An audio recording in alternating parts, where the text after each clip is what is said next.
I wanted to say, first of all, we're losing our treasurer. Barb Troni is resigning as of January 1st. So if anybody knows of anybody that would like to be treasurer of the Historic Society, it isn't me, I can tell you that. I do a lot of things, but that isn't one of them. Please let me know. Anybody. And I'm talking to you, but anybody that even knows anybody that would be a treasurer, just give me a call. Let me know. We're going to need one.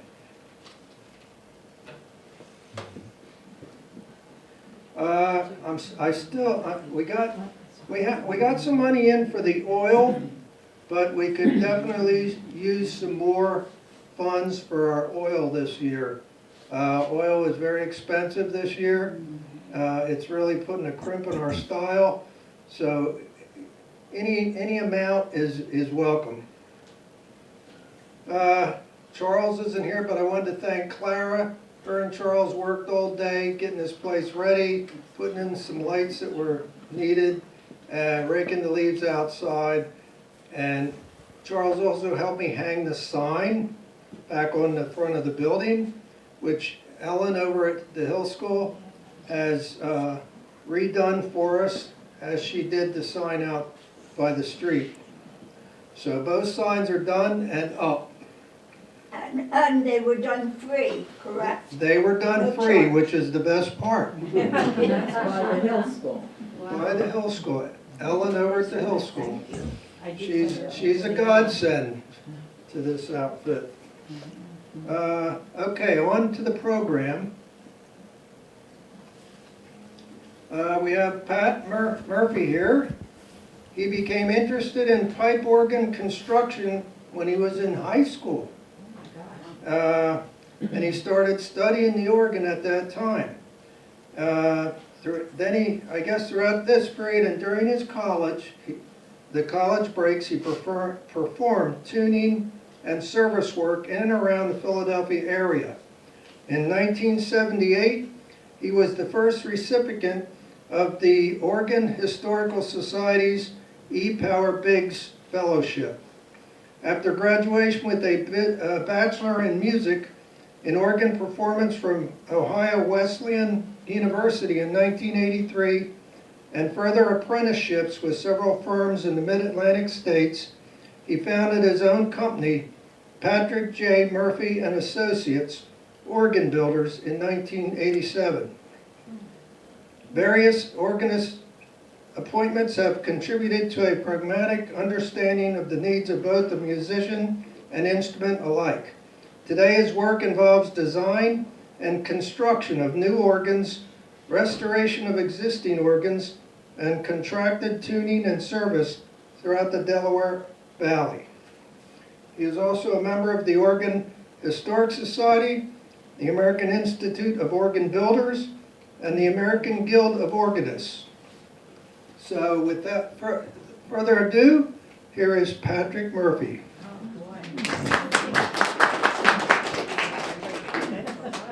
Thank you for that introduction. I'm not a huge fan of microphones, but I will use them if I need to. Does the peanut gallery, can they hear me okay? Yes. I know those. People behind you, Dr. Wolf. You can hear me okay? All right. When Bill called me up some weeks ago and said, please give a lecture about pipe organs, I said, well, what do you want to know? I mean, do you want maintenance, history, how they work, everything. Just wherever you want. So I was a little challenged by it, but I thought, okay, I'm going to give you, I hope in 45 minutes and 110 slides, everything there you need to at least be exposed to. I will not answer every question. I will be speaking in very broad terms, very, very general. I'm casting the net, just throwing it out there. So I'll be happy to answer questions later of anything specific, and I'm sure I can accommodate your questions. So let's just get started. So as we explained, my shop is in Stowe, near the west side of town, in the old Glitterbroad building. I moved there in 1985, and we've been there ever since. This picture was taken last week, so this is our entire crew. I make 9 people. We are all full-time. Right now we have 2 crews out every day, and we'll have up to 3 crews out, and the crew is 2 people from now till the day before Christmas. Tuning. We have 130 tuning clients between here, and we go as far west as Bellefonte. So we're out tuning and servicing, plus we have several other products which we'll discuss shortly. These are a few examples of projects completed in Pittsburgh, Denver, Baltimore, Nathan Laba in Baltimore. This is in Reading. This is also in Baltimore.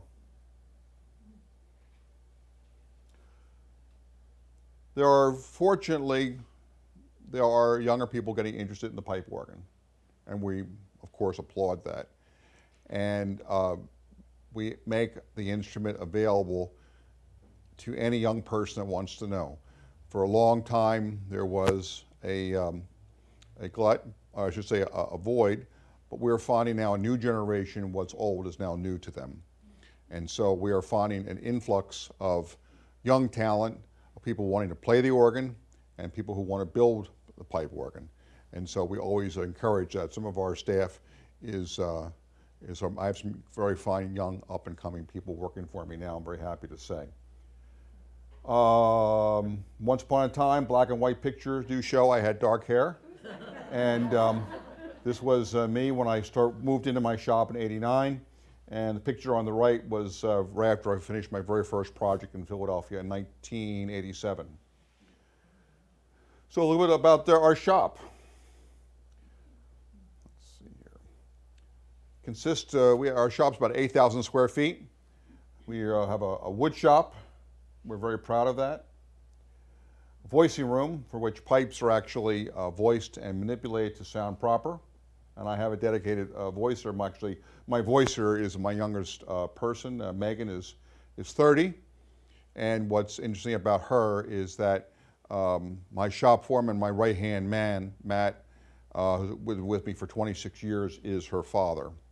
So I have one of the only father-daughter combinations in the entire industry that we're aware of. And who's the other little one in that picture?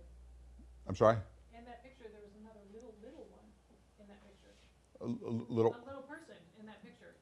Yes. Is that a grandchild? No, that's Megan. Well, no, there was like a little kid, like right in the. Oh. It was a shop tour. I can't give you all the background. Yeah, we had a big group there, and that was our open house. Thank you.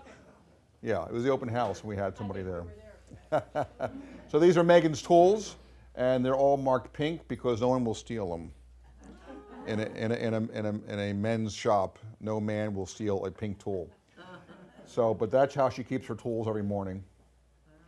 Pipes are come in, they're clean and repaired. And then when they're set up into the shop for testing on a new wind chest, which we build. A few examples of our work. This instrument on the left is in the Chapel of St. Thomas on Villanova University campus. The instrument on the right, which was on the front cover, featured of the American organist, that's Trinity Lutheran Church in Reading. We did that job about 10 years ago now. On the left is Church of the Covenant in Scranton, Pennsylvania. That's the Scranton Family Church. And on the right is Church of the Ascension in Denver, Colorado. These are all new instruments which we provided.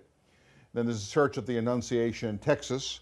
This was an instrument for which the church purchased pipes from a church in Florida, and we were commissioned to recast them into a new instrument in a new location and setting.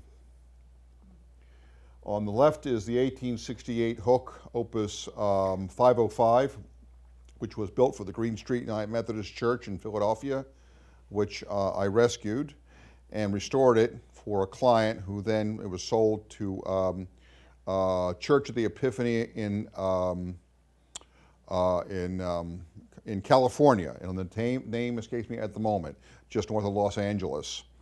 And on the right side is Holy Trinity in Buckingham, Pennsylvania. The left side is another ENGG hook organ. This was built for the Gerard Avenue Presbyterian Church in Philadelphia. I rescued that instrument, restored it, and that is in the chapel of St. Joe's University on Saline Avenue. On the right is a rebuild we did for St. Mark's Lutheran Church in Baltimore. And this is our most recent one. This is Emmanuel Lutheran Church in Fitchburg, Massachusetts. This was just dedicated last weekend. And it's an entirely new instrument, new case, new mechanics, new console. However, half the pipes were from an 1883 hook organ, ENGG hook organ in Boston, and the other half of the pipes were no good. So the pipes that were no good were replaced from another hook organ that I had in storage from 1872. And so I basically made a patchwork quilt of one instrument from the same manufacturer, and it's very successful. They're thrilled about it. This is one of our largest instruments, St. Patrick's Roman Catholic Church in New Orleans on Camp Street, just about a block or two from the French Quarter. The case work we did not build. All this case work here was left over. This 1848 Henry Urban of New York City. This is the third instrument inside that case. Excuse me, fourth instrument. It was an Urban, an Odell, and then a Moeller organ, and then ours. So a little bit of the history of the pipe organ. I bet you didn't know how old it was. The Greeks had things called pipe organs. They were called hydrolysis. They were pipes that you blew through them, and they were powered they used water pressure to create wind. Let's be very basic here. A pipe organ is a wind instrument. It is a wind instrument. The pipes are blown by wind. And so the Greeks had the first concept of how to make pipes in an organized fashion play through a manipulated keyboard. And then, of course, eventually the pipe organ found its way into religious organizations through the Renaissance into churches, because that's where culture and funding were available. And so the pipe organ at this period was probably the loudest thing anyone had next to gunpowder. Okay? So imagine that. These are pipes that were blown hard into rooms with great acoustics, and so they were tuned, and we were just developing the 12-note octave. And so what happened was all the pipes would be tuned to an octave, and you would play them with what's called a Blockwerk. And the keyboard was not quite developed. So instead of hitting a key with your finger, you hit it with your fist. And so the Blockwerk had all the pipes playing at the same time, in different pitches, of course. And somebody said, "Boy, this thing is loud. Can you stop some of the sounds?" And that is where this little device here is called a slider. And this is how the slider wind chest came about, to stop the sound. And that is where the term pulling out all the stops comes from. So if fate had been, we could have called these goes. But instead they're called stops. And that was a key development in the development of the pipe organ, is the stop action control. From then we could develop different sounds and types of effects. This is an etching from a very well-known book by a monk named Dom Bedos, who pretty much made, he did his treatise in the the late 17th century, the manufacturing of the pipe organ. And he basically copied onto paper the way it was done by everybody who was doing it at that time. And so we don't quite all do it that time, but if you want a historic instrument built in the late 19th century with that kind of sound, the detail that he provides can do that. And so we can pretty much guess the time frame, because this gentleman here is playing with a sword next to him. We don't know why, but there it is. But the big thing here is that the bellows is being hand pumped, And so the way that the wind is being supplied is the person pushes the handle down, raises the bellows. This is what's called a wedge-shaped bellows. It has a hinged construction, like an accordion. But the big thing here, there's weight on top of it, and the weight is helping the lid fall by natural gravity. So the Greeks used water. Later on, by this time, we were using weights to use natural gravity. And that's how you get the wind pressure. Now, wind pressure, how much wind pressure are we talking about? Well, on these instruments, they operate on approximately 2.5, maybe 3 inches water column. Wind pressures, we use a U-shaped glass gauge, and we put water in it. Water seeks its own level. When you put the pressure into one side of the U glass, the water differentiates. And between the two lines, that's how you measure wind pressure. What is 2.5, 3 inches of wind pressure? Pretty much what I'm speaking. Pretty much what I'm speaking. Wind pressures today can be higher. We'll get into that later. So we have basically instruments from the Renaissance to very, very modest to something much more impressive. This is, of course, the great pipe organ of the Mormon Tabernacle in Salt Lake City.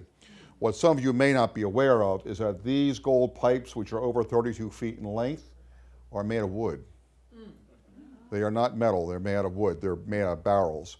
And Joseph Ridges, who built the organ in 1869, we have very, very clear documentation that he bought all the pipes from W.D.B. Simmons in Boston, Massachusetts, because he went to Boston, which was the headquarters of organ building at that period, told to build an organ. He came back with a boatload of pipes. And there it was. Now, if you can remember this picture, make this image in your mind of the Mormon Tabernacle. I want to come back to that. This is the oldest playable pipe organ in the world. This is in Zion, Switzerland. It's built in 1390. Some of the pipes were replaced, 1610, so it's not quite that old, but you know. I did visit it in 1983 when I finished my performance degree. I backpacked across Europe looking at various instruments. This is one of the few that I documented. I can remember the keyboards every note was dished. It was played for so long that you can see how dished out it was. It was a very interesting sound. And this is an old American organ. This is David Tannenberg in Spring City. One of the oldest organs in America is right here in Spring City, Zion Lutheran Church, built in 1791. And interestingly enough, David Tannenberg came from, he was a Moravian, and he was considered to be the first indigenous American organ builder. He worked out of Lidditz, and he built organs only for Moravians and Lutherans. He built one Catholic organ, but his work was pretty much through Pennsylvania and Winston-Salem, North Carolina. The only other David Tannenberg that's largely unaltered is in Moselle Springs, Virginia, built in 1800. And I was going to present you a picture. We have an image of him in a painting when he was installing the Christ Lutheran Church in York. Unfortunately, he had a stroke while finishing that organ, fell off scaffolding, and died a few days later, and the organ was first used at his funeral. That organ is now being renovated by another company. So how do pipe organs work? Well, I'll tell you a few key things, and we have some organ pipes over here we'll discuss. Important thing, there's 4 families of tone. 4 families of tone.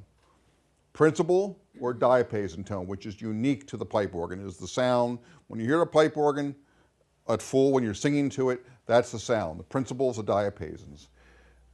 It's here. And then we have strings, flutes, and reeds, and they can be imitative, meaning that they can imitate the orchestra, or they can be a flute, string, or reed, which is an organ interpretation of what it should sound like.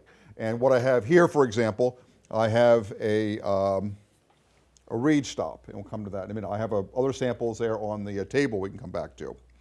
So the way basically a pipe organ works is the wind comes into the bottom, it goes up here, and then there is what's called and everything in a pipe organ pipe, I should say, is an anatomical feature. This is the foot, this is the body, this is the mouth, the lower lip, the upper lip.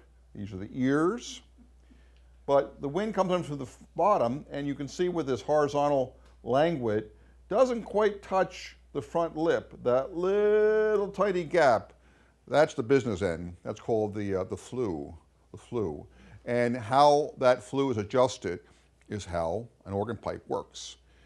And I'll leave it right there, because how it works is the art of it all. On the other hand, most organ pipes, about 90% of organ pipes are flues. 10% of the organ pipes are usually reeds. In this case, I have a reed pipe here. Flues, think of them working like whistles. Reeds work like party horns. And so inside the reed, we have a boot. Take the boot off, and we have everything you see here. A tuning wire. That would be this item here, the tuning wire. The shallot. The tongue, which is only a piece of thin brass, and that's all capsulated inside the block. And so what happens is this shallot is, think of it as a hollow tube that's covered on the bottom. Now the thing that's real key here is this little opening here. If you can imagine this piece of brass is slight curve to it. And so the wind comes in and it goes in between that curve and the brass, and it plays. How much curve? That's the art. That's the art. It's imperceptible, but it must be. You do use a curvy knife on it, and if that note works perfectly on 3 passes of the curvy knife, the next one gets 3 passes, and the next one gets 3 passes. Oh, it doesn't work right. You got to take 1 pass away. It's very labor intensive. I don't recommend blowing into an organ pipe, or reed rather, because, well, this one mechanic, because this is for demonstration, because the moisture from your breath can stick to the brass and it corrodes it, but we're just here having fun. This is, top here is called spotted metal, and the rest of this gray stuff is called zinc. Zinc, probably one of the few places in the world that uses zinc on a large quantity. Zinc has to be annealed. Then the pipes sit on top of a wind chest, and this is a slider wind chest. I say that because there are other types of wind chests, but this is probably the most prevalent. We have a pallet box, a frame, pallet, stow boards, racks, bearers, sliders, all. You know why organs are in churches, don't you? Because they're so holy.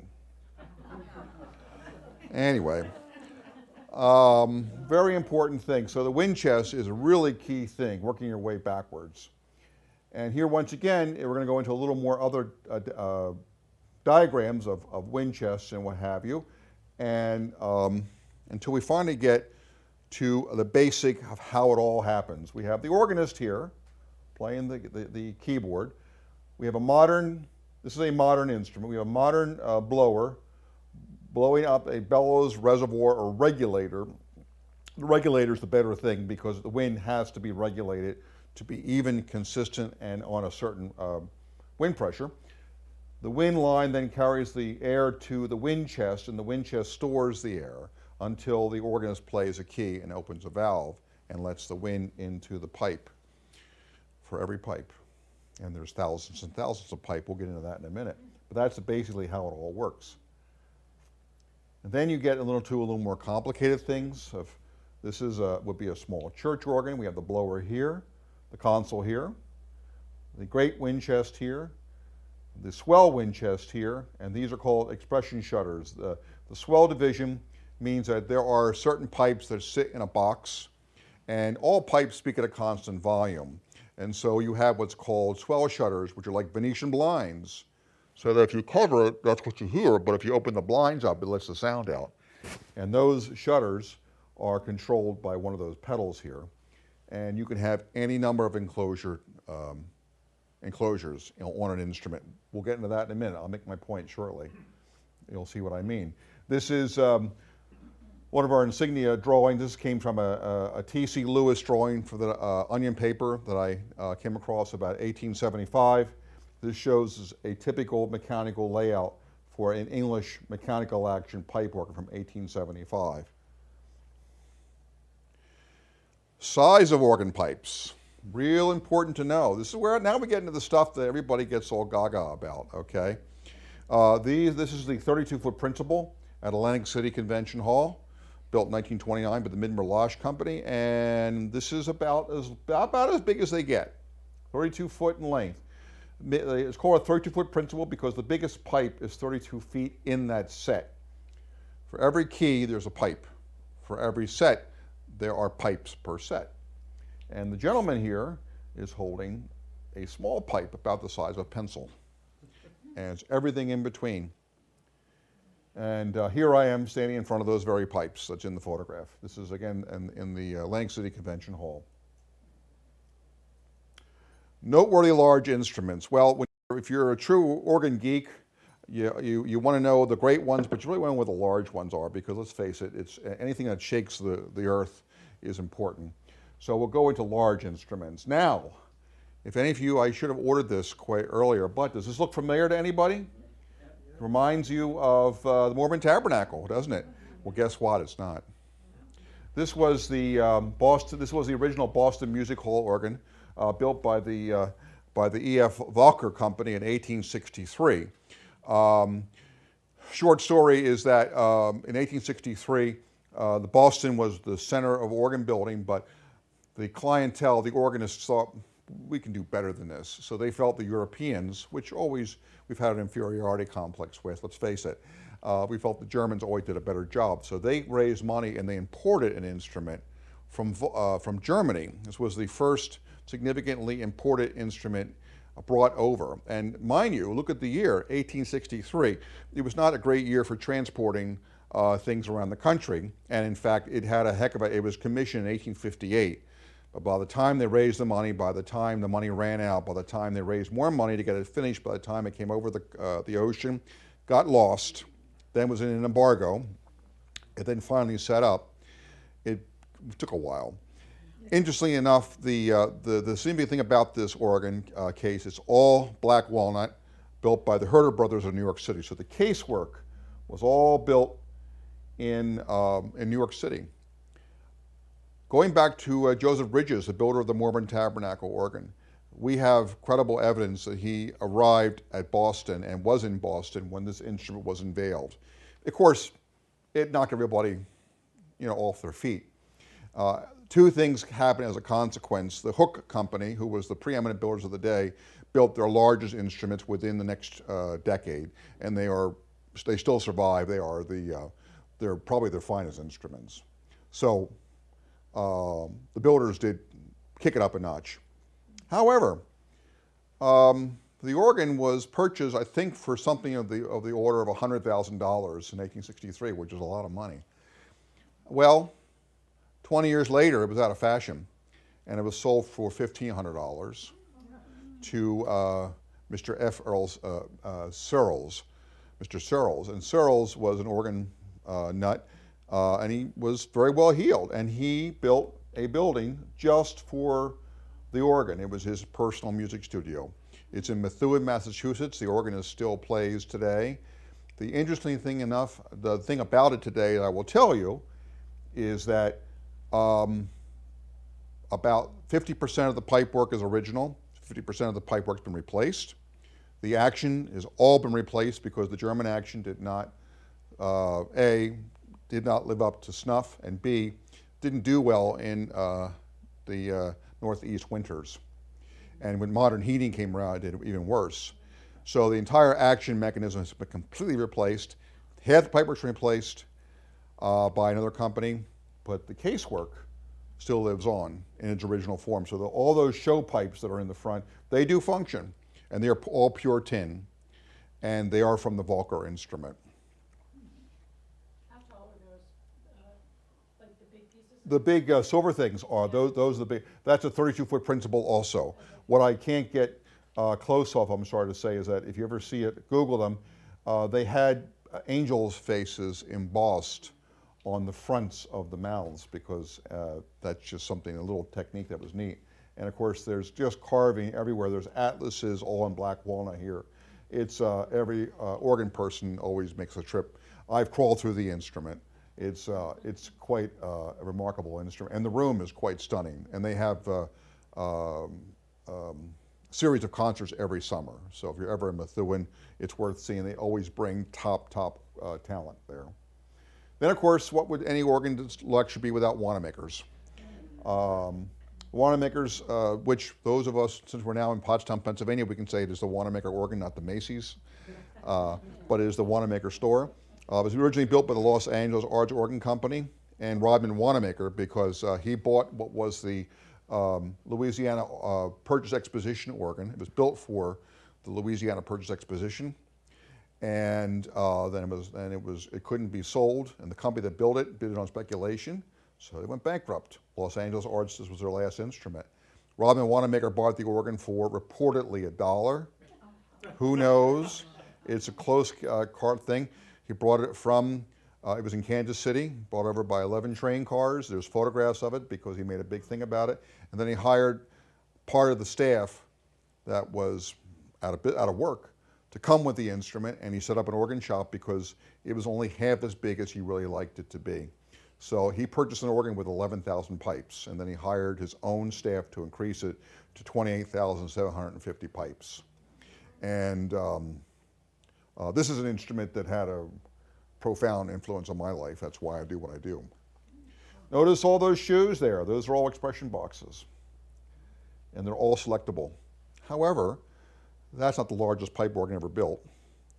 My friend Wesley Parrott, to give you an idea of scale. All the colored stop lists, I should say, do correspond to different divisions, because with that many stops with the same color, it's hard to register the instrument. So the colors do mean something. It's a way they are able to index all the stops. It's very effective on a very large instrument like that. But as I say, it was not the largest ever built. The largest ever built was this instrument here, and once again, the Atlantic City Convention Hall organ built by Midmer-Losh in 1929, 1932. It took a little while to build. And it was built with 33,113 pipes. The American Institute of Organ Builders just had their annual convention. The first convention in 3 years was completed there just 5 weeks ago, and it was well attended. This is a landmark instrument. It was almost non-functional for about the last generation to 2 generations. It really only fully operated for about 5 years of its life. It's a civic auditorium, and so there's civic challenges. Money, usage, all those sorts of things. The other problem was that it's right next to the ocean. And so salt air gets into it, and that has an effect. And like anything else, when you build it so big, you got to maintain it. And they never maintained it. The roof leaked, and then the hurricane of 36, I guess it was, came in there and flooded the basement for the blowers. That knocked it out of service. The big thing was the Democratic Convention of 65, I believe it was. 64. 64, thank you. Many divisions were cut because they were in the way. Wind lines and cables were just cut because they were in the way. That's what happened. So it has been rendered unplayable for a very long time. There has been renewed efforts over the last, I'm going to say 10 years now. The Friends, the Boardwalk Hall Society, they are really doing a tremendous job. They have a full-time crew of 4. They've spent the last 10 years rebuilding it. They're at 60%. There's a lot of stuff here. The crawling through the instrument is like crawling through a ship. There's just rooms and rooms. It's endless. It's endless. And everything is built on a heroic scale. The company that built this instrument, I should point out the big thing about this, that this instrument was designed by Senator Emerson Richards, New Jersey, State Senator of New Jersey, who was a preeminent influence of the American classic movement of the middle 20th century. He was a hobbyist, but he was better than average. He was extremely well read, knew the pipe organ very, very well, and he got civic funds to build it. Unfortunately, the company that was chosen was because they were the low bidder, and then the Depression hit, and the company that had to be taken to court to finish it, and that was the end of that. but it still exists, and all 33,113 pipes are still in it, including one of only 2 organs in the world with a 64-foot stop. I said that the 32 is the largest there is. Well, there are 2 pipe organs in the world that have double that, 64-foot. The lowest note, you only sense a pulse. That's how low it is. But when you put it on top of other stops, you can feel that vibration. I heard it 2 weeks ago.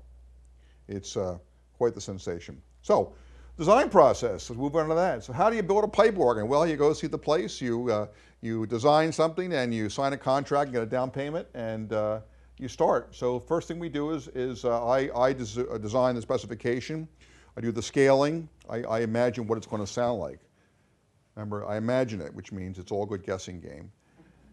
Then the designer has to take what I have in my head, I put it on paper, and then he's got to make it all fit into the box. And that's usually where the first struggle comes, because usually the imagination overtakes reality. So Mark does all the design work for making it all fit. And this is what he comes up with. He comes up with a layout looking down. This is a plan view. These are all the pipes. This is for our instrument in Texas. The expression shades are here. The big pipes are back here. The blower is back here. And then this is an elevated view that shows how it's all going to be laid out on the side. Very general. And there's a case. We got to have the case to architecturally look like it belongs in the building. These pipes all function. They got to be in a very pleasing manner. And then we come to the reality. This is what the end result came out looking. This is a 2,020 pipes. I want to point that out to you because what does the average pipe organ have? About 2,000, 3,000 pipes. Large instruments, 6,000 pipes. Colossal instruments, 15,000 pipes. Riverside Church is, I think, 18,000 pipes. Atlantic City is 33,000 pipes. It's pretty big. And after it's designed, then we go into the build process. And again, you draw a lot of holes. Winchester built after they're all designed. The full-size, the drawings we have there become full-size templates. And we start drilling holes. And then we have to build casework. We have to build all that and set it all up, make sure it all fits. Wind construction, things like that. And then, of course, it all has to be, figured out and then set up in the shop. And then often, when it's set up in the shop, we'll have an open house, if time permits. We haven't had one for a few years, but I know one person here has been to our open house, and it's not to be missed. We have good food there. So that last picture on the right was inside your shop? Yeah, that's right. Yeah, that was Trinity Lutheran Church in Reading, in fact. So this is so Jack is on the left. Jack's now retired. Jack Surdy out of Phoenixville, and Matt Farrell, who's my foreman, Megan's father, is on the right. He's polishing console components. This is Chris Mills on the left. Chris is from England, and I brought him over years ago, and he is doing wiring work. He's very good at wiring in pneumatic leather components. On the right is Fred Barr, used to work for me. Fred was my tonal director, and he trained Megan in voicing. So this was a period we had them working together. Fred left me, and then he worked for 3 other companies, now tonal director at another company in Champaign, Illinois. Wonderful, wonderful person. This was my first job. On the left is Highway Tabernacle in Philadelphia. This was an 1884 Hilborn Roosevelt organ in Philadelphia. It had a fire. And the story goes that I simply walked in one day when the organ was all together and they were not using it, and I said I would like to restore it as a moonlighting. I was working for another organ company. I needed something to do at night. And we had the pipes taken out for cleaning, and an electrical short circuit in the building caused a roof fire. The church commissioned me through the insurance to restore the instrument. I was in business in January 1st of 1987. And that's where it started. So the picture on the right is the finished result. Still in use. This is an instrument we finished a few years ago. This was Craig's Lutheran Church in Astoria. This is another one for this is the last open house we had was about 5 years ago for this instrument. Then once it's all done ready to be installed, what's the install process? Well, first you got to load the truck. Everything has to go into moving vans and be shipped accordingly. And then it has to all come out and be unloaded. And you know what? Everything's heavy. Everything's really, really heavy. So this is our installation pictures here of Church of the Ascension in Denver, Colorado. And the big thing is when we arrive on the organ, people don't realize there are a lot of parts here. And those are not the pipes, that's just the parts. Never mind the pipes. So there's some assembly required, and when they say, why can't we have the church during the week? So we need the whole church to spread it out and put it together. It will all fit, I promise you, but it has to be put together in a certain order. So these trays are called pipe trays. We keep all of our pipes in there. And sometimes consoles have to be rolled down the street because there's no other way to get it into the front door of the church. And sometimes consoles have to be lifted up into high places. There are a lot of places that we work in balconies on a regular basis. So it requires a lot of scaffolding and rigging, which we do constantly. We've got to move everything carefully and safely. Once it's all in place, then we start putting it together. Because it's been together in the shop, we don't have to take many chances on site, unless there's been something with an unforeseen of the building. So our crew goes out there, and this was Denver. This took approximately 3 weeks to put together to first tuning. Be a crew of 4 we had. This was the great wind chest being hoisted into place at Trinity Lutheran in Reading. That's about a 700-pound item right there being lifted up.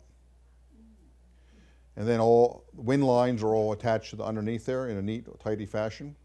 We believe that the inside of the instrument should be as pretty as the outside. Then once it's all working in tune, then the voicer has to go to work. Every pipe in the organ has been handled in the shop, and then it has to be handled again because the acoustical properties of every building is different. So you put everything on an even playing field so that when you go into the building, then the voicer or the tone director, which is my job usually, has to give direction from the console in the room how to make it sound to what the designer envisions it to sound like. It's hours of tedious work. Megan here is the voicer, and she's inside the organ. I'm giving her direction to, well, I took a picture of her, but I'm giving her direction. Usually that's how she'll work she worked at Fitchburg for about 2 weeks. That's Dave Beck on the right in Denver, and Dave is 6'3", and he doesn't fold up real well anymore, but he does very well in the small cramped conditions nonetheless. And then of course at the end we have finished pipe work, and this is Trinity Lutheran in Reading again. In the back corner, these mustard pipes here are actually pipes that made their way into the new instrument. They're from the original 19th century instrument by William Johnson. So they've been restored, and they've been living in the church now for 130 years. This is Matt at Carnegie. He has the console out in the middle of the room, and he's listening pipe for pipe, note for note, giving direction into the organ on what to change. And this is our instrument at St. Elizabeth Ann Seton in Carnegie. And Trinity Lutheran Church in Reading, 3 manuals, 48 ranks, 2,756 pipes. We built all of it, even the casework. You might see that on TV. If you all know Trinity in Reading, it's the church with the big tall steeple there on Main Street. So a few upcoming projects I want to discuss that we're happy to talk about. The one that's right now on the shop floor that was to have been delivered a few weeks ago, but due to supply chain challenges, we are unable to do that. But we will be delivering it the first of the year. St. Paul's Chapel in Akron. This was the Firestone family church, and this was in their chapel, not in their church. And this is going to be a 23 rank instrument, which we're very eager to install. It is set up in the shop right now, and like anything else, there's no room to walk around. So we're happy to see it come and happy to see it go. After that instrument will be St. John's Episcopal Church in Johnson City, Tennessee. I'd like to point out the scale of the choir members here. This was the organ that we built for the First Presbyterian Church in Reading, Pennsylvania. We purchased the organ back when the church left town. They didn't take the organ with them. We purchased the organ back from the new owners, and we found St. John's in Johnson City that wanted a new pipe organ but couldn't afford a new pipe organ. So we're redesigning the organ, but with a brand new facade, probably the largest case we've ever built. So basically it'll be old wine in new bottles. This is an instrument that's on the floor right now. This is a very, very interesting project. This is going to go to San Miguel de Allende, Mexico. This is a William Johnson, a very small instrument built in 1875, came out of the First United Methodist Church of Williamstown, Massachusetts, and it's going to go to the main church in the center of San Miguel de Allende. This is going to go for the San Miguel Choral Arts Society. San Miguel is on several top 10 lists of top 10 places to retire to in the world. 60%, you know, I see a lot of heads nodding. Yeah, you've heard of it. 60% are expatriates, and there are two very dedicated organ people involved with the San Miguel Chorale who want to bring at least one, if not several, other pipe organs into town to help to elevate the culture and musical culture of the town. There is a large, if you've been to San Miguel, there's a large cathedral in the middle of the square that used to have 1,000 monks. They now have one. And there's a lot of space, wonderful acoustics, and there's spaces there for a couple of pipe organs. This is the first one we're bringing in. We should be, the organ, where we're just waiting to load it on the truck as we speak, it should be down there sometime early next year, and we will install it, to be determined. And then after that, this is the one we've kind of discussed locally, is Most Blessed Sacrament in Bali. Many of you may know this. This is an instrument that I've known since I was 17 years old, and it has been in really bad condition. It has a lot of historic material. Unfortunately, it also has a lot of very bad alterations, and so we have been commissioned to retain the casework, which we're going to do, and much of the pipe work, which is truly historic. Some of the pipe work, a lot of the pipe work was replaced in 1963, and that has to be acknowledged. So we're going to build a new mechanics, some new pipe work. We're keeping the facade, and there's going to be a console all to live up there, and that'll be sometime in 2023, later in the year. And that's all I got. Thank you for your attention. How did I do? Oh, all right. So now if you have any questions, I'm happy to answer. Yes, sir.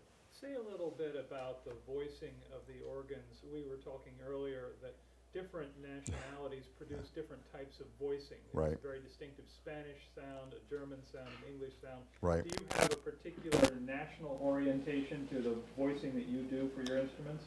Yeah, let me delve into that a little bit. I'm glad you brought that up. I didn't know how to put that in. So, in the history of pipe organ building in Europe, the development in we'll say from before Bach's time, we'll say from the 16th century through 17th century, countries like Holland was on the vanguard of good instruments. I mean, the pipe organ in the church was the king of instruments in the place, so it had the highest prestige.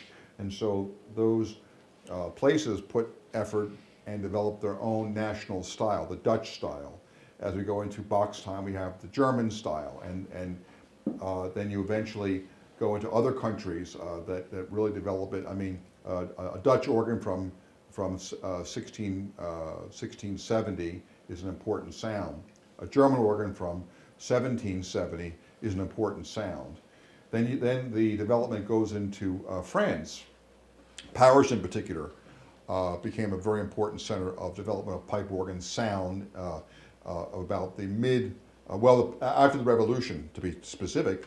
The Catholic Church were great patrons of it, and of course the Catholic churches in France were big buildings, and so we had to have what's called symphonic instruments to generate a tremendous amount of sound and fill these vast spaces. But big sound means lots of pipes, you got to push the keys down, the keys get heavy, and that became a mechanical development.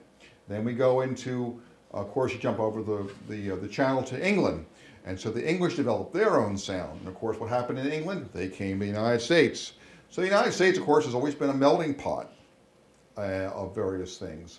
And the American type of instrument is what we call American classic.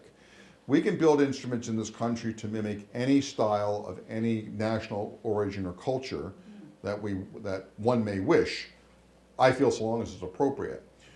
Personally, I'm very much influenced by 19th century American organ building, which is by Roosevelt, by Hooke, and then the early 20th century by Ernest Skinner, things like that. I'm most influenced by instruments from about 1862 until about 1955. That's kind of the time period I personally do. Now, the instrument we're building for Akron, for example, is a symphonic organ with lots of tricks to it, which is new.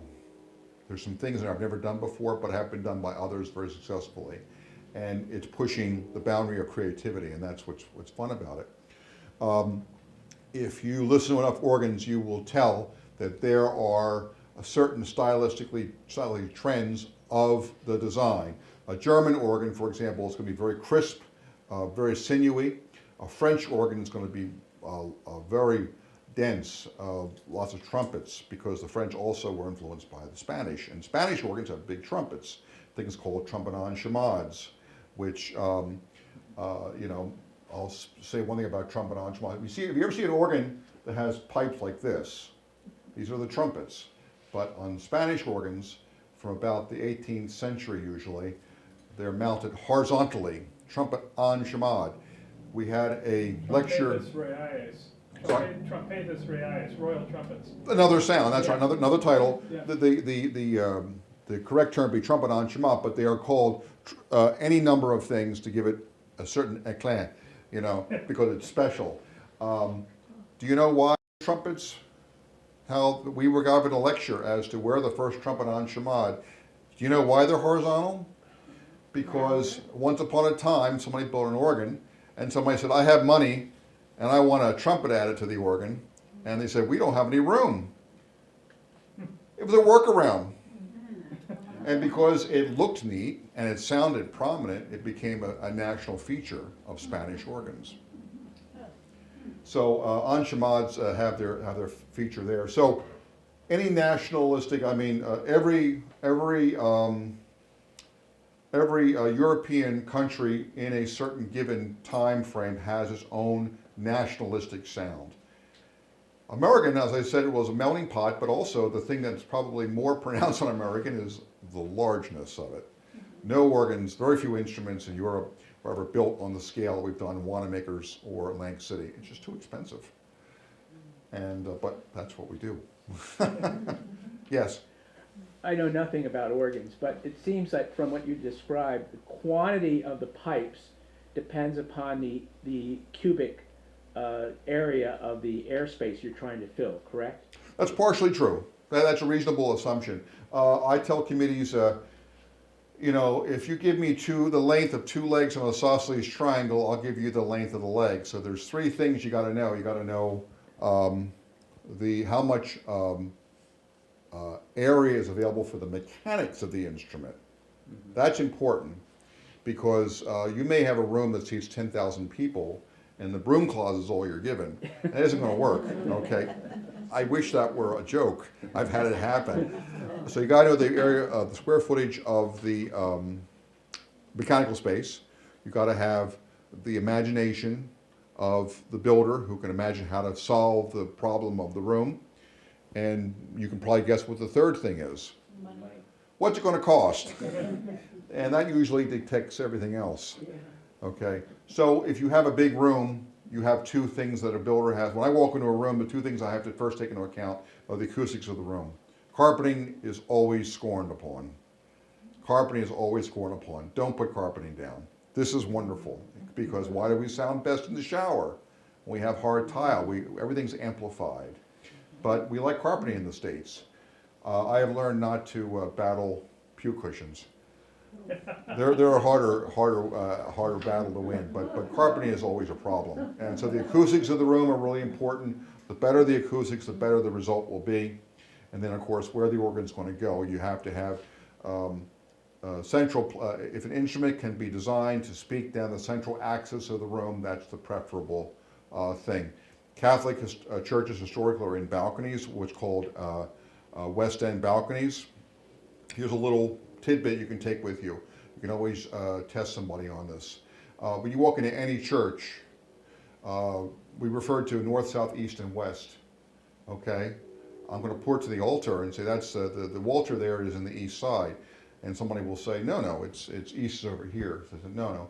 When we're in a church architecturally or liturgically, the altar is always east. The west is the other end, and the north and the south. So if you look at a cruciform church, a classic cruciform Catholic church, which is the shape of a cross, head, toe, arms. So you have east, west, north, south. And that's how you refer to it. So when you have you can even have you can have divisions in the northeast corner of the south transept. It does work out. Yes. At the beginning of your talk, you mentioned that there was a resurgence or a new interest among young people interested in the instrument. And is there something in particular that you can attribute that to? Interested in the Just interested in organs and playing the organ and organ building. You mentioned that there's younger people that are like there's renewed interest. We have our trade groups try their best to sponsor apprenticeships. Probably the most successful one is the POE, the Pipe Organ Encounter, which is every summer. And there's POEs everywhere. There's usually on the average about 6 of them per year all over the country. They're sponsored by APOBA, the Associated Pipe Organ Builders of America, which our firm is a member of. And what that offers you is like a summer camp, a summer camp, where usually it's offered lessons on various instruments. We do a POE techs, which would mean there will be exposure to instruments and exposure to one shop or a builder shop. It's a week-long sort of thing. So you just have to go online and look up where your local POE is. It's anywhere all over the country, way in the back. How did you get to locate in this area? How did I? Get to locate in this area? Oh. Why did you wind up? Good. It was cheap. It was cheap at the time. My wife and I lived in the city, and I had my first shop there, and it just didn't work out because it was in the city, and we just headed west.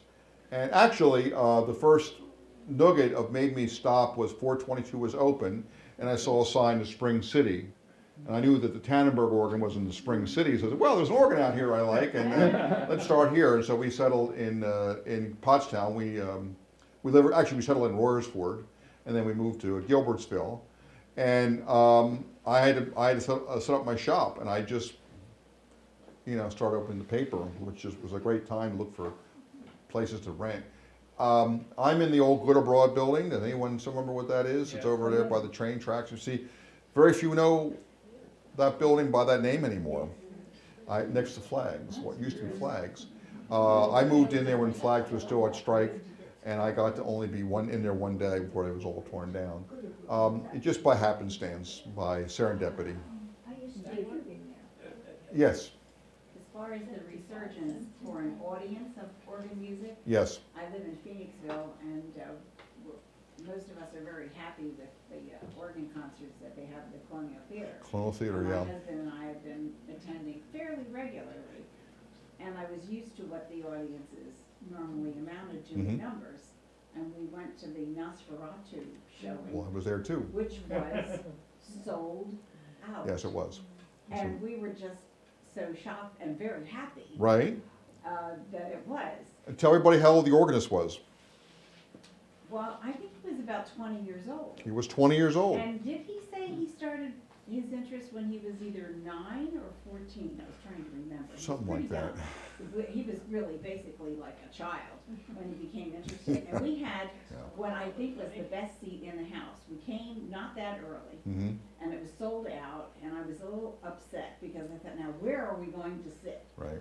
so I said to my husband, let's just go right up to the balcony, because people don't even necessarily know there's a balcony and Right. climb up there. So we went up to the balcony, there were 2 seats in the very front row where the rails are, and it was, now I'm telling a big secret, you all know, it was the absolute best spot, Mm-hmm. because we could see the film, Right, and we could see the organist from Right. above, right. everything he did. It was a fabulous experience. That was a great thing too. I was there with my wife, and it was a wonderful event. So let's be, clear. We've got church organs, we've got band organs, and we have theater organs, which is the one thing I actually have the least experience with is theater organs. They work the same way, but they're designed tonally totally different than anything I can help with. And I understand it, but I just don't do it. But the Colonial Theater is a good example. Theater organs are, there is a tremendous resurgence there of young talent. And I do mean talented people. A lot of young, talented organists are coming up that are just quite astonishing. And you got to hear a really good event. Yeah, it was wonderful. It was wonderful. And I know Jack Surtees' wife, because I worked for her in the library for a while. and Did I you know recognize Jack in the pictures? I did. I was looking and I thought. Jack worked "Oh, for him for a number of that's years. Jack." And it took them years to get that organ up Yeah, and running. we provided it. The actual theater was rescued by a gentleman who was an organ fanatic. Jim Brenneman. I remember his name. Yeah. And so we're like happy for that, because we love Right. the movies there too, so it's just a wonderful experience. that It we is, had it thanks is. to all these people. We're happy to have had some small part of that. Yeah, Jack, I found the instrument. The instrument arrived there quite. It's a long story, but it arrived.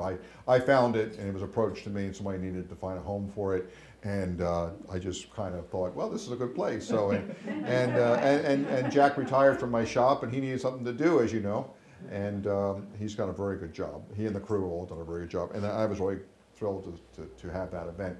So that's a way to get the public to hear the instrument. And people came from all over. It was. They came from like hours of driving. Well, first of all, also the film, I had no idea the film was so unusual. I knew the pictures of it, the history of Nosferatu. Nosferatu. Yes, if you're a film buff, you know what it is. And I was not disappointed. Yes, ma'am. We saw years ago, at your invitation, we went to see the Buster Keaton film, The General?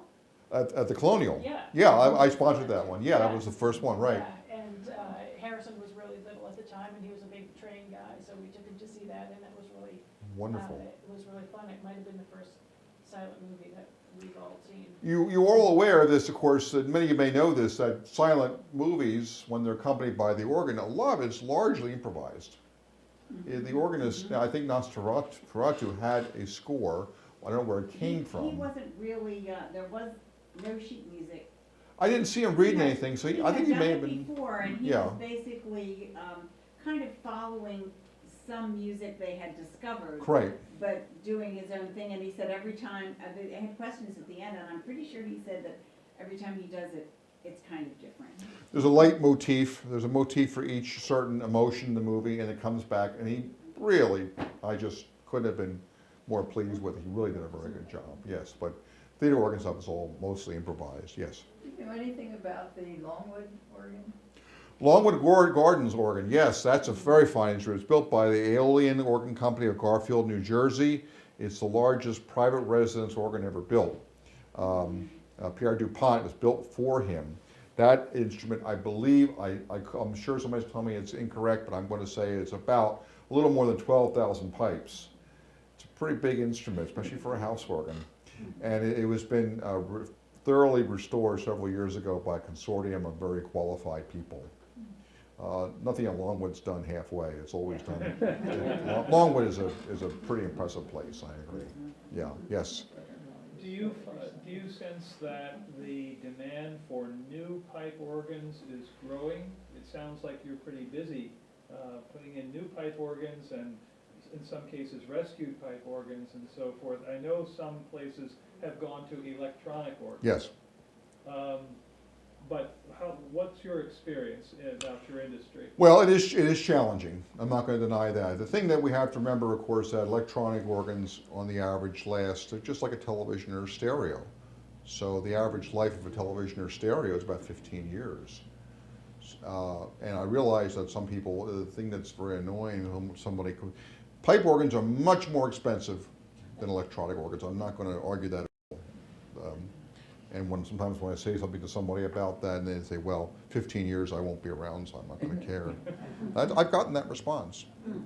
What I am seeing a lot of is rebuilding of existing instruments. And that's, usually it was one sort of way, old and buy new. And we're seeing new instruments, but we're also seeing rebuilding of existing instruments.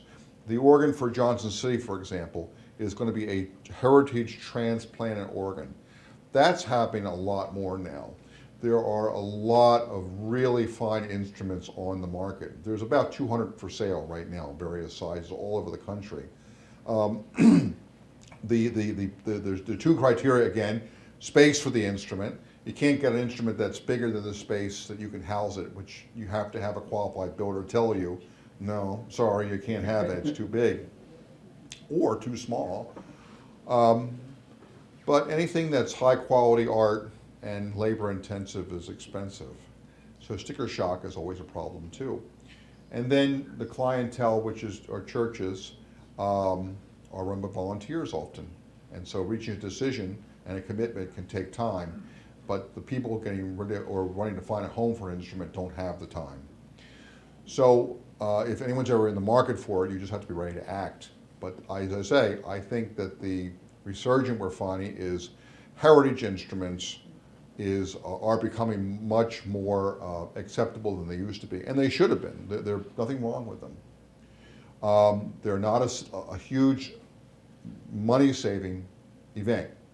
You don't save a lot of money with a heritage instrument, but you can get an instrument of higher quality that you wouldn't ordinarily spend more money for. Our instrument for Akron of 23 ranks, a portion of that is heritage pipe work. In fact, one of the biggest pipes in that organ is from the old Firestone house organ, which was retained. So we're keeping that legacy in the instrument.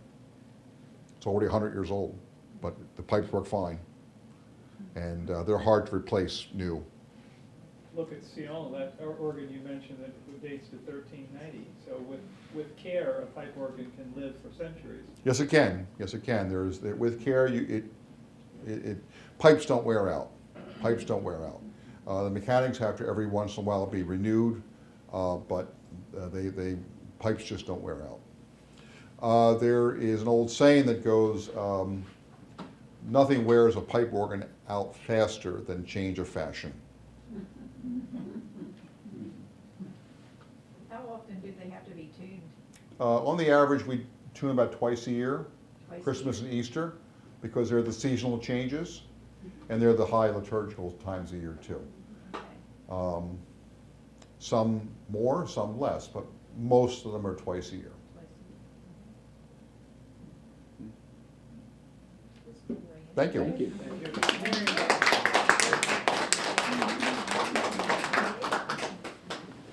I'm interested to know how many people here knew that we had one of these industries like this in our town. You don't qualify, you know. Yeah, that's right. Not too many, that's Yeah. for sure, not too many knew that we were there. We are, there's approximately 200 organ builders in the country. Our firm is a member of a trade group, I mentioned APOBA, and we are by invitation only. You can't, there's no membership, you actually have to be invited to join. And APOBA allows approximately the top 35 companies in the country. So I get to share times with my good competitors, and sometimes we are competing on the same job, but we're all there. When we're competing on a job, we feel good about it. We know that if we don't get the job, they will they will do a very good job. Do you have another tour coming of your place? I would like to see one I would like to see one before ballet goes in. But then we'll have to see how that happens. Everything on this table here is handouts. We've got a DVD about how an instrument works, crawling through it in one of our instruments, and some recordings and our newsletter. If you want to be on our mailing list, please sign up on the website to be on the newsletter mailing. And if you really want to be on it, sign up tomorrow, because the Christmas newsletter is out the press right now. So I have some pipes up here, and that's Thank it. you, Patrick. Thank you. And I now invite everybody for refreshments and conversations. Okay, thank